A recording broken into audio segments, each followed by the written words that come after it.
이제 보좌에 앉으신 이의 오른손에 있는 7 인으로 봉해진 그 두루마리를 어린 양이 떼게 되었습니다. 그 모습을 보면서 검은고와 또 성도들의 기도, 향기인 성도들의 기도를 들고 그 앞에 경배하면서 이제 그들이 하나님 어린 양을 찬양합니다.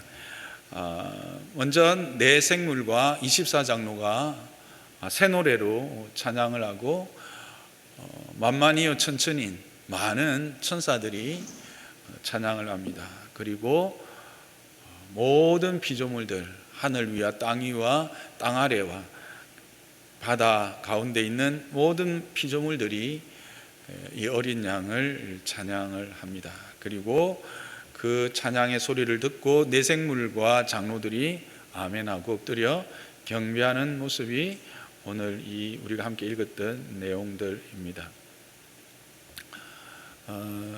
이 노래를 통해서 우리가 함께 확인할 수 있는 것은 우리에게 임할 그 종말이 어떤 의미가 있는지 또 한번 생각해 보게 합니다. 이 종말이라는 것이 단지 우리 사람에게만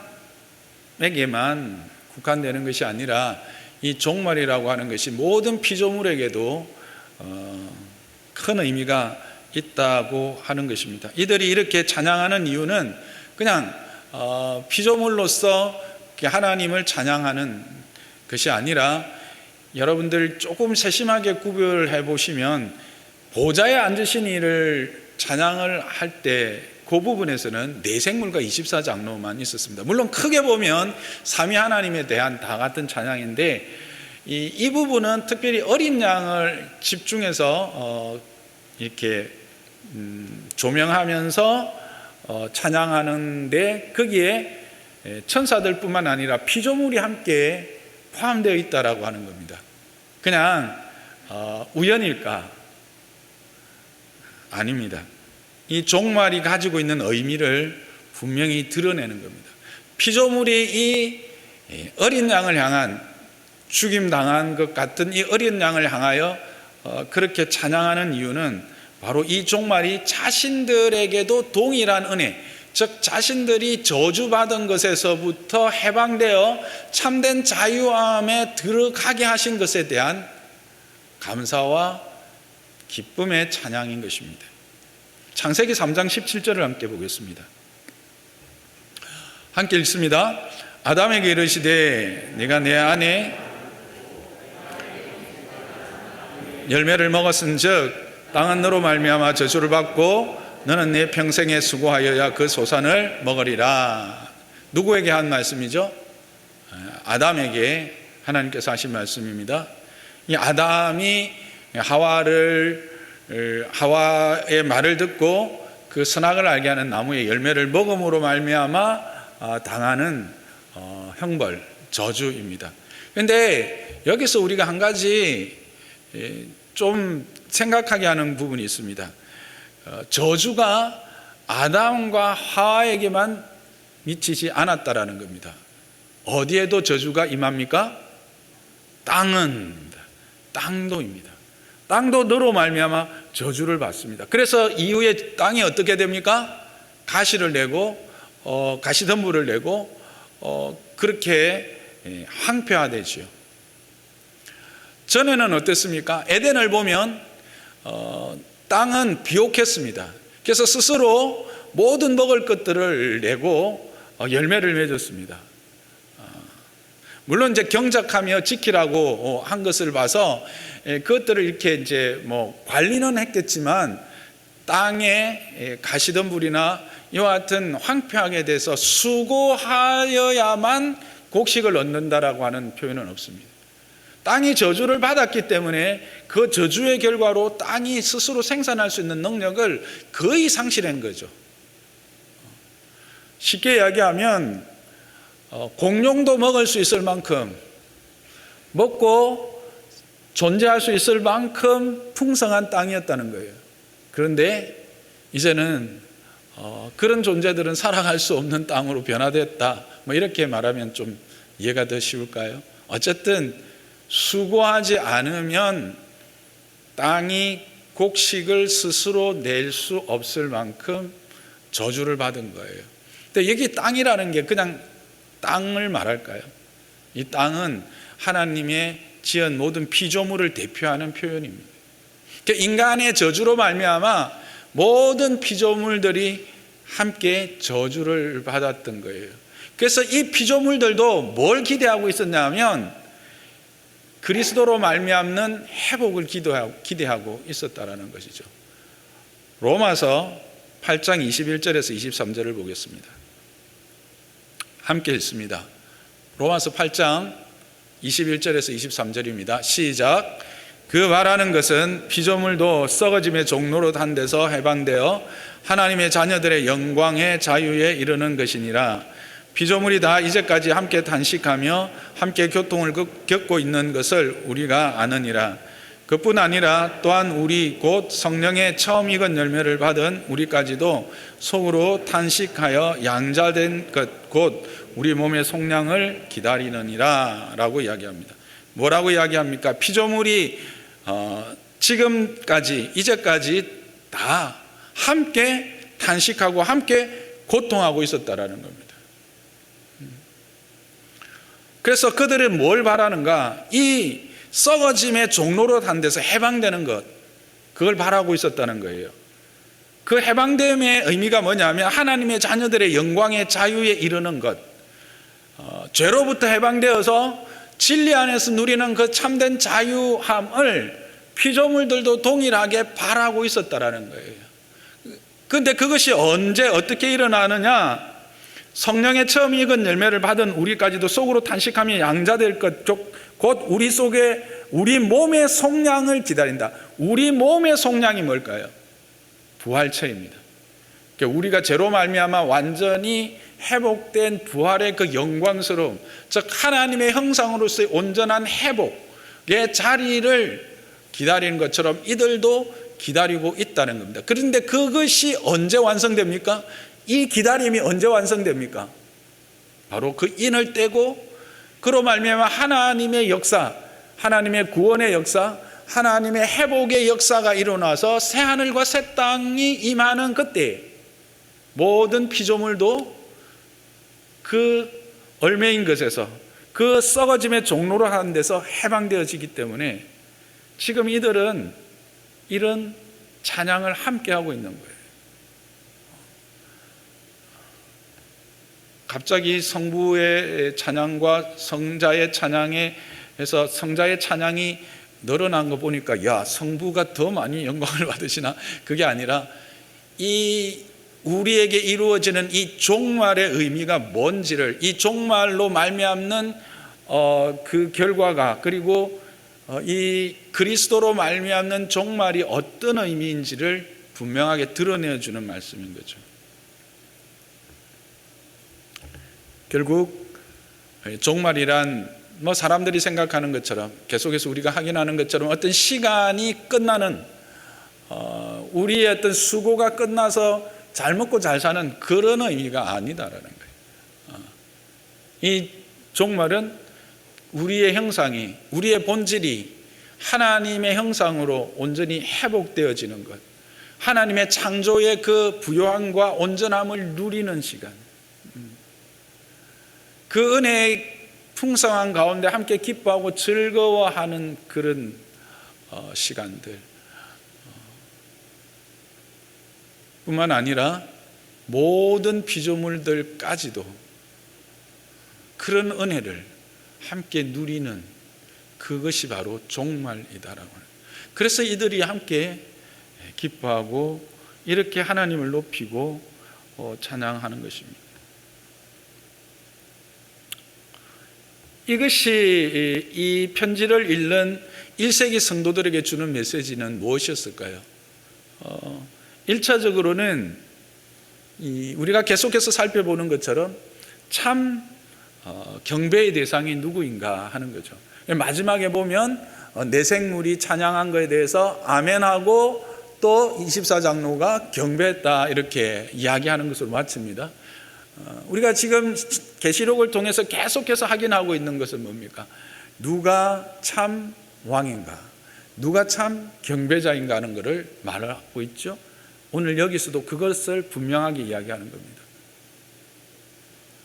너희들의 눈앞에 있는 로마의 왕, 스스로 주라고, 스스로 하나님이라고, 스스로 경배받기에 합당한 자라고 주장하는 그들이 받는 경배의 대상들을 한번 보라는 거예요.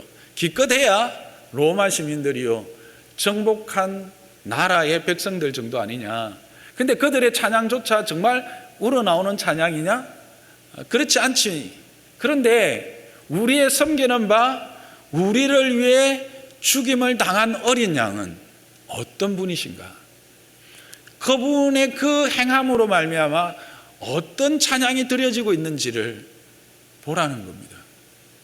내생물과 24장로들과 천사들과, 이들이 보통 존재입니까? 그들이 소설이나 글 중에서 천사 한 명만 이렇게 언급해도 대단한 존재들인데, 그 모든 천사들이 찬양할 뿐만 아니라 모든 피조물들이 함께 찬양하며 그 회복을 소망하고 그 회복을 강구하는 대상, 그것으로 인해서 높이는 대상, 참된 경배의 대상, 그가 바로 너희들과 내가 섬기는 어린 양이다 라고 하는 것을 사도 요한은 지금 이 말씀을 통해서 다시 한번 강력하게 주장하고 있는 거예요. 그들에게 말하고 있는 거예요. 오늘 이런 생각할 수 있어요. 왜 이렇게 계속해서 이 말을 할까? 우리가 이제 어떨 때 설교를 들으면 설교의 내용을 감해 보면 늘 비슷한 말씀이야. 하나님의 은혜, 예수 그리스도의 십자가의 보혈, 하나님의 은혜에 합당한 그리스도인의 삶. 그렇죠. 요즘 같으면 이제 대제사장적 삶의 모습, 대제사장적 삶이란 뭔가 사회에 대한 공적 책임을 우리는 지고 있는 자들이다, 뭐 이런 이야기들을 계속 하는 거예요. 왜 그럴까? 우리가 그만큼 연약하기 때문에, 그 사람들도 연약했기 때문에. 그리고 그들 앞에 있는 현실은 이 연약함 때문에 언제나 넘어지기 쉽고 잊어버리기 쉽기 때문에 계속해서 반복해서 이야기하고 계시는 거예요. 성경이 계속해서 반복해주는 이야기가 뭐예요? 하나님은, 참 하나님은, 천지를 창조하신 하나님 여호와가 참 하나님이고 참 통치자고, 그의 아들 예수 그리스도로 말미암는 구원이 참된 구원이다 라고 하는 거예요. 실제로. 그렇죠. 왜 이렇게 이야기를 계속 하실까? 여러 가지 방면으로 계속 하실까? 우리의 연약함들, 우리의 본질을 알기 때문에. 우리는 스스로 자고하기를 좋아하고, 내가 왕의 자리에 앉기를 좋아하고, 그래서 계속해서 이렇게 이야기하는 거예요. 여러분, 오늘 우리가 여기 와서 이제 예배를 드리지만, 이 예배당을 나가고 내일쯤 되면 우리는 어떻게 되죠? 오늘 주일 드렸던 설교의 내용은 거의 머리에 남아있지 않고, 요즘 무슨 드라마가 뜨나요? 뭐 넷플릭스에서 그레이스인가 뭐 그건가요? 하여튼 뭐 그런 거. 송혜교가 얼굴이 막 이렇게, 그걸 알기 때문에 그래요. 하나님은 그래서 끊임없이 우리에게 말씀하시는 거예요.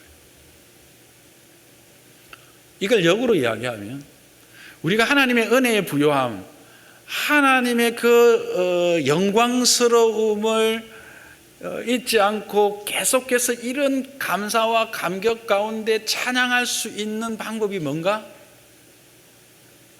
그 하나님을 계속 내 마음에 묵상하는 거예요. 어떤 형태로? 찬양의 형태로.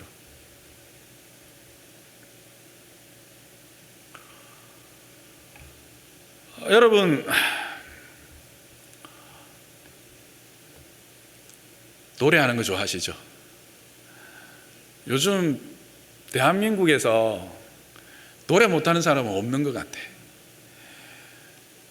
그 노래 교실이라는 거, 와, 그거 대단하대요. 근데 잘 몰랐는데, 40대, 50대, 60대, 70대들까지 이 노래 교실이 완전히 떼창을 하더라고요. 그리고 오디션 같은 거 한번 하면, 와, 대한민국에 노래 잘하는 사람들이 어찌 그래 많은지 몰라. 우리 교회도 보세요. 여기 중창단 딱 하는데, 와, 나 우리 교회에서 이렇게 노래 잘하시는 분들 많은 줄 몰랐어. 이 아침에 찬양팀들 좀 비었거든요. 이 예배들 좀 채워주세요. 중창단도 좀 채워주시지만 어쨌든 그런데 우리들의 노래의 대상과 노래의 내용은 뭐로 채워지고 있느냐는 거예요. 트로트 요즘 엄청나게 인기죠. 근데 그 세상의 노래라는 것이 결국 대상이 누구일까요?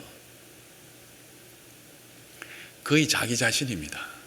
어떤 자기 자신? 껄껄하는 자기 자신. 예전에 이루지 못한 것들에 대한 회한을 곱씹으면서 자기를 위로하는 거죠. 그리고 누구예요? 떠나간 그대. 벌써 이름은 잊었지만 이런 안 잊었나? 어쨌든 모두가 다 본인이거나 그냥 그런 것들을 노래하다 보니까 나도 모르게 어떻게 될까요? 세상이 이야기하는 그 수준에 그냥 늘 머물러 있게 되어지는 거예요. 여러분, 오늘 이 찬양을 통해서, 새 노래에 대한 찬양을 통해서 우리는 분명히 도전을 받았으면 좋겠습니다. 나는 누구를 노래하고 있는가? 내 입술에 담겨진 노래의 내용은 과연 무엇인가?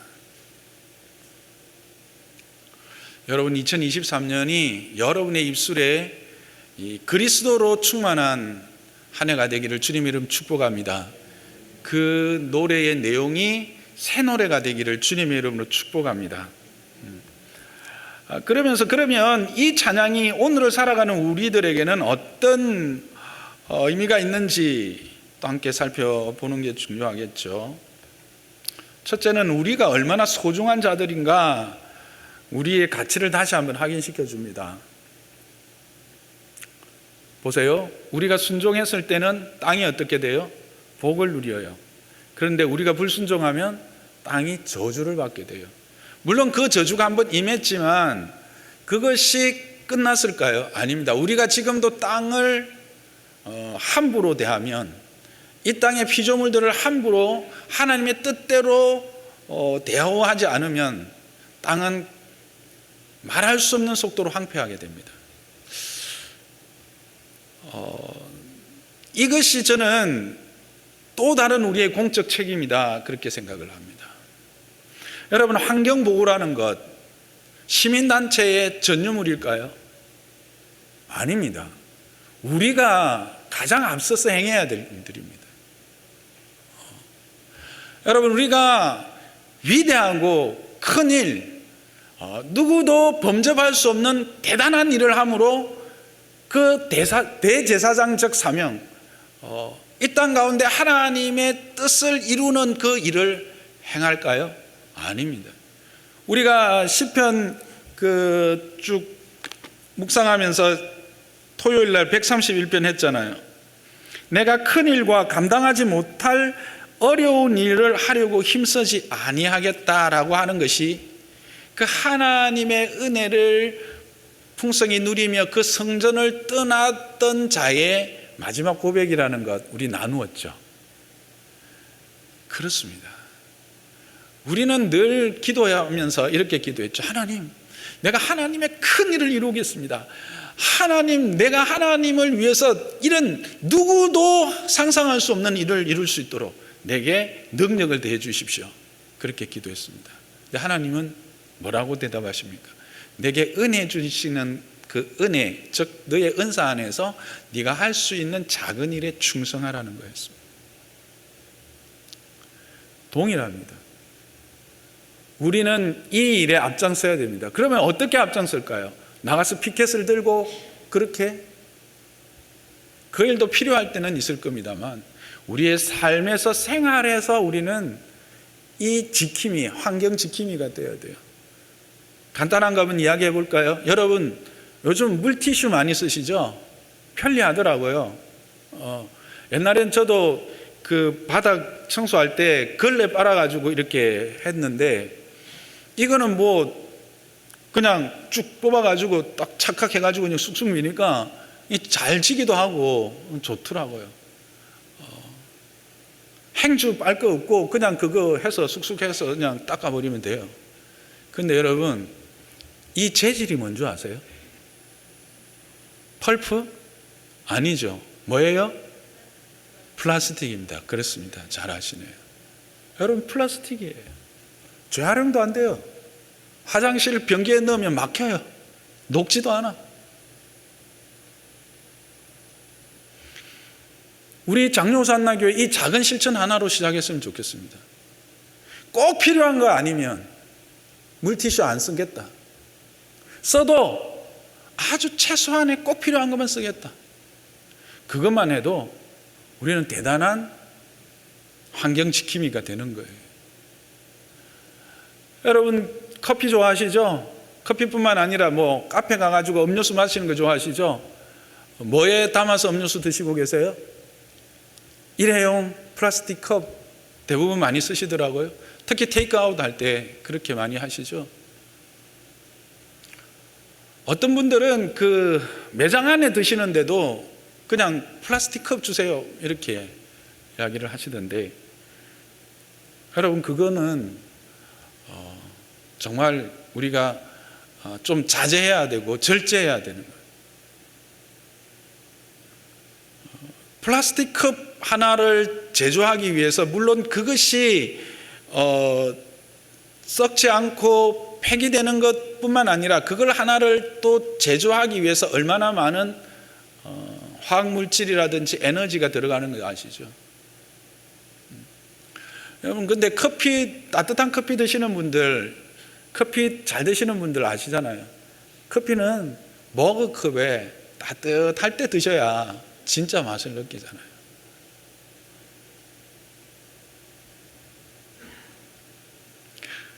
여러분 설거지 할 때 어떻게 하세요? 아이 목사님 별걸 다 이야기하신다. 요즘 설거지 할 때 그냥 물 탁 틀어놓고 계속 이렇게 씻고 이렇게 옆에 그 씻은 거 바구니에 담을 때도 물이 계속 흐르게 하더라고요. 저 설거지 우리 집 설거지 담보는 저거든요. 전 이제 설거지 할 때 딱 이제 그 세제로 씻고 나서 이제 헹굴 때 딱 해서 헹구고 딱 끄고 여기 놓고 다시 와서 켜고 헹구고 이렇게 하거든요. 우리 집 애들이 아빠 왜 그렇게 귀찮게 해? 그냥 틀어놓고 해. 그 몇 분 아낀다고. 몇 분 아끼는 게 문제가 아니에요. 여러분 이 작은 습관 하나가 몇 퍼센트를 절약할 수 있을까요? 30%를 절약할 수 있습니다. 이게 옛날에는 이 다라이라 했는데 이게 뭐죠? 우리끼리 아는 말로 다라이 합시다. 큰 이게 그릇에다가 씻어서 헹구면요 50% 이상 절약이 됩니다. 물 1리터를 정화하기 위해서 여러분들 얼마나 많은 화학물질이 필요하며 에너지가 필요한 줄 아십니까? 그만큼의 화학물질과 에너지가 필요합니다. 돈 몇 푼 아끼는 게 문제가 아닙니다. 우리는 이런 공적 책임을 맡은 자라는 겁니다.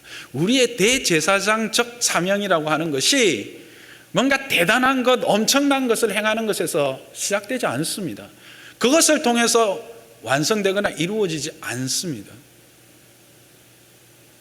우리의 삶 안에서 우리의 생활 가운데서 이렇게 하나님의 바른 질서들을 세워가고자 하는 작은 실천에서부터 시작된다라고 하는 사실. 저와 여러분, 우리 장로호산나 교회가 이런 일에도 함께하는 그런 주님의 사람들 되기를 주님의 이름 축복합니다. 여러분, 이게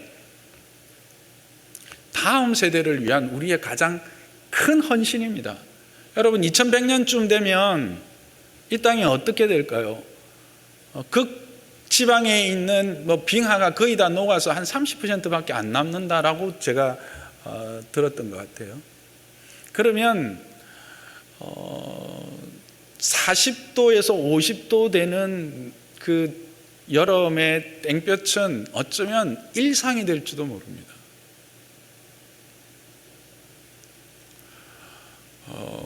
2100년까지 가지 말까요? 2050년까지만 갈까요? 저는 그때 천국에 가 있을게요. 여기 대부분에 아마 남아 있을 것 같은데, 여러분을 위한 헌신이기도 합니다. 저와 여러분이 이런 작은 일에도 공적인 책임을 다하는 그리스도인들이 되기를 주님의 이름 축복합니다. 그게 바로 이 우리의 위치, 그러니까 이 만물의 찬양을 통해서 발견할 수 있는 우리의 위치를 확인할 수 있는 겁니다. 두 번째는 우리의 노래가, 앞에서 말씀드렸던 것처럼 우리의 노래의 대상과 그 내용이 어떠해야 될 것인가를 생각하게 하는 것이죠. 여러분, 이 어린 양으로 말미암아 주어지는 이 은혜들, 죽임당한 어린 양을 통해서 우리가 모든 나라와 방언 가운데서 택함을 받는, 이 방언 가운데서 택함을 받는다는 것, 그의 백성이 된다라는 것은 그냥 무작위로 되어진 게 아닙니다. 그죠? 여기서 각 족속과 방언과 백성과 나라를 다 사셨다고 말 안 해요. 나라 가운데서 사셨다는 거예요. 이게 뭐예요? 에베소서 1장에서 말하는 바, 창세전에 그 기쁘신 뜻 안에서 우리를 작정하여 택하여 주셨다는 거예요. 그러니까 우리에게 하나님은 특별한 존재예요. 그 하나님의 특별한 은혜를 입었던 우리들, 그리고 우리가 대제사장이 되는 거잖아요. 대제사장이 뭐라고요? 이것도 특권이에요, 여러분. 구약을 보면 아무나 대제사장 돼요? 아무나 하나님 앞에 나가서 예배할 수 있었어요?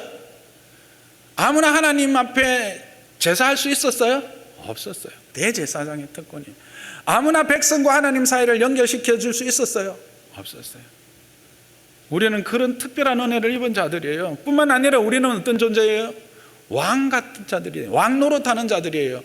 우리 처음에 왕이었어요. 여러분, 왕이었던 거 기억하세요? 주인이었던 거 기억하세요? 저 왕이었거든요. 저 주인이었거든요.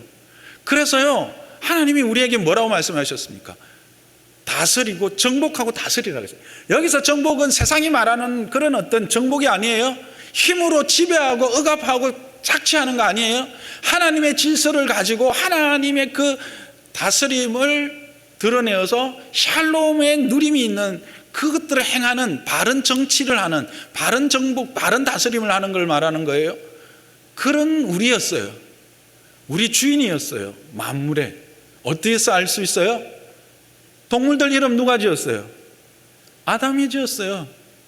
그는 바로 주인이라는 거예요. 이름을 지어주는 존재는 주인을 뜻하는 거예요. 우리가 그랬는데 그거 다 잊어버렸어요. 이제는 우리가 그 지배 아래 오히려 놓여졌어요. 자연재해 앞에 우리는 아무것도 할 수 없는 때가 있잖아요. 뭐 할 수 있어요? 아무리 튼튼하게 지어도 한번 흔들어버리면, 잠궈버리면, 태워버리면 어쩔 수 없는 존재가 됐어요. 그런데 우리는 어떤 존재가 된 거예요? 다시 그것들을 회복하게 되는 놀라운 존재가 되는 거예요. 그런데 우리의 입술에는 지금 어떤 찬양이 있느냐는 거예요. 우리 입술에는 어떤 노래가 있느냐는 거예요. 우리는 어떤 노래로 대제사장직을 행하고 있느냐는 거예요. 어떤 노래로 우리는 왕노릇하고 있느냐는 거예요. 내생물, 24장로, 피조물들보다 우리가 더 큰 은혜를 받았어요? 아니면 그들이 더 큰 은혜를 받았어요? 우리들 때문에 그들이 저주도 받았듯이 우리들 때문에 그들이 해방을, 자유를 누리는 거예요. 그러니까 이 은혜는 결국 우리가 중심이에요. 그런데 여기 보면 이들은 이렇게 기뻐하고 어떻게 찬양하고 있어요? 12절 죽임을 당한 어린 양은 능력과 부와 지혜와 힘과 존귀와 영광과 찬송을 받으시기에 합당하다고. 그 앞에 뭘 돌리고 있습니까? 능력과 부와 지혜와 힘과 존귀와 영광을 찬송하고 높이고 있어요. 저와 여러분의 입술에는 누가 노래의 대상이며 우리의 노래의 내용은 무엇입니까? 우리의 받은 바 이 은혜, 그의 피로 우리를 사신, 그의 피로 우리를 사셨다는 거 우리 너무 조금만 묵상해 보면 이게 엄청난 거라는 알잖아요. 예전에 노예는 어떻게 해방될 수 있는 거예요? 값을 치러야 돼요. 자기 몸값을 자기 스스로 치러야 된다는 거예요. 죄 싹은 뭐예요? 사망이었어요. 그런데 우리가 그 싹을 치루었어요? 아니에요. 누가 대신?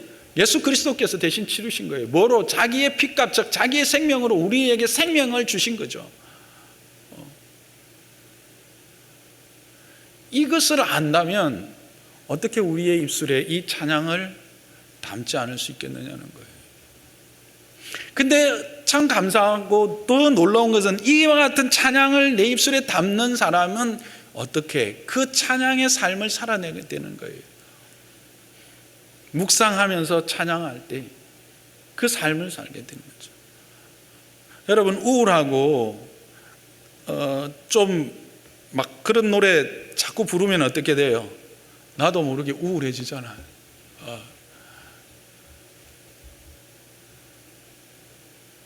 그런데 기쁨과 감사의 찬양, 우리를 향한 하나님의 은혜의 찬양을 하면 우리는 어떻게 될까요?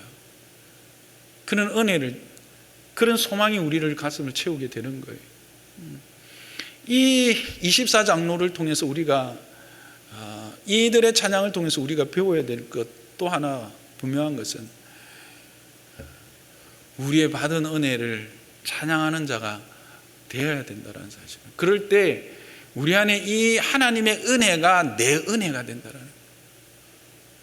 여러분, 2023년은 여러분의 입술에 하나님의 그 놀라운 일하심, 하나님의 큰 일이 찬양의 내용이 되기를 주님의 이름 축복합니다.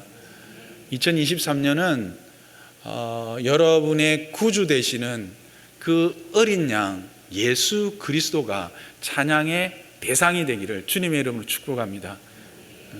그럴 때 저와 여러분의 삶이 정말 복되고 정말 소망에 넘치고 정말 기쁨이 있는 그런 한 해가 될 줄 믿습니다.